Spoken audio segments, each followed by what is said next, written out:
yéen ñi safoo di topp actualité 24 maa ngi leen di nuyu di leen remercier bu baax a baax si ni ngeen di àndee saa su ne ak sunu ay programme daleen ak jàmm ci li gën a fës ci xibaar yi tey yemoo ko altine ñaar fukki fan ak ñaar ci weeru janvier atub 2024 dañu koy door ak lu soxal candidat yi nga xam ni ñoom ñoo war a bokk si jongante njiitu réew yu atub 2024 yi gannaaw bi nga xamee ni conseil constitutionnel fësal na listu ñaar fukki candidat ne ñoom ñooñee la ñu jàpp ni ñoom ñoo war a jongante si njiitu réew yooyu le waa directeur général des élections di DGE wóolu na mandataire candidat yooyee yépp ngir nag ñu ñëw ngir ñu mën a waxtaanee couleur bulletin yi ngir réeroo bañ cee mën a am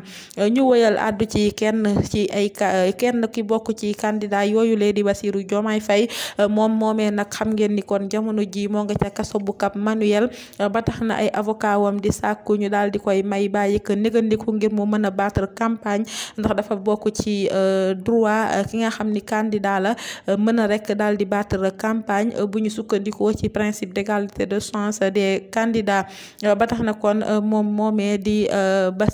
Bassirou Diomaye Faye nekkoon secrétaire général bu PASTEF ñu ngi xaar rek amaana loolee nga xam ni ay avocat wam bëgg nañu ko yoon daal di ko koy may ngir nag mu mën a yemoo ak candidat ay yépp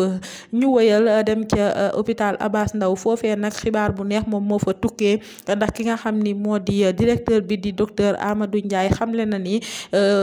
li nga xam ni moo di machine de dialyse ba fa nekkoon te mu paanoon jamono ji defaraat nañu ko ba mu jekk ba tax na nag xibaar bi mu koy jox parents yi waaye ak xale yi nga xam ni ñoom ñoo doon xaar ngir mën a amal dialyse foofee ca hôpital bu Abass Ndao bu ngeen fàttalikoo juróomi fan ci weeru août atub 2020 xibaar bu tiis wàccoon na ci réew mi mu xewee woon nag ca Amérique ci benn dëkk bu ñu naan Denver foofee nag juróomi doomu aadama yoo xam ni Sénégal lañu dëkk di benn famille ñoom ñëpp ñoo daal di woon ñàkk seen bakkan li ko waral nag mooy ay groupe xale ñoom ñoo ñëwoon daal di lakk kër gi ñu nekkoon par erreur nag la ñu ko defee ndax dañoo toppoon benn iPhone boo xam ne dañu ko sàccoon ngir venger wu waaye nag ngir defaral seen bopp yoon ñu daal di localiser iPhone ba waaye nag par erreur mu yóbbu leen ci kër googu ba ñu daal di koy taal ba njombeli daal di am kenn koo xam ne nag bokkoon na ci mbir mi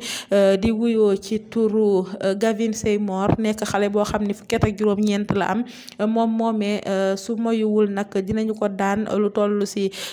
fukk ak juróom-benn jàpp ñeent fukki atu prison si bu ñu sukkandikoo ci accord de plaidoyer ndax moom dafa daal di dëggal ni rek bokk na ci mbir moomu accord boobu nag li muy prévoir mooy rek dañuy daal di dàq lu toll si 60 accusations kon mu mel ni kon moom daanam dina xaw a wàññeeku waaye nag dinañu ko daan fukki fan ak juróom ci weeru mars bi nga xam ni ca la ñu jëm ngir nag mu répondre ay actam ñu jeexal ak Coupe d'Afrique des Nations ba ca Côte d'Ivoire xam ngeen ni kon suba Sénégal ak Guinée ñoo war a daje soxal nag 3e journée phase de poule CAN 2023 foofee ca Côte d'Ivoire Aliou Cissé ci bi muy amal conférence de presse bés ni tey xamle na ni